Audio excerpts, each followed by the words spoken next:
Сәлем, бүгін слоеный тесто жасаймыз. Суымызға тұзымызды салып, жақсылап араластырып, ұнымызды салып, қатты қамыр илейтін боламыз.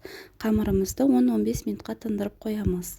Тынған қамырымызды алып, 3 бөлікке бөліп, 3 зуала жасаймыз. 3 зуаламызды ұнмен, оқтаудың көмегімен жұқа етіп жайып алатын боламыз.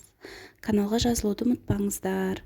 Арасына жағуға майға үй температурасында тұрған сливочный масло или болмаса маргарин да жарай береді. Алып маргаринімізді қолмен видеодағыдай етіп қамырымыздың үстіне жағып алатын боламыз. Одан соң екінші жайған қамырымызды үстіне төсеп, оған да дәл осылай майымызды алып қамырдың бетіне жағып алатын боламыз. Және де кезекпен кезек тура солай үшінші қамырымызды да қойып жаятын боламыз.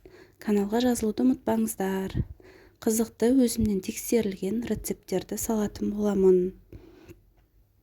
Дәл осылай видеодағыдай орап қамырымызды холодильникке немесе морозильникке қойып ұзақ уақыт пайдалансаңыздар болады. Қатпары өте көп болып шығатын болады.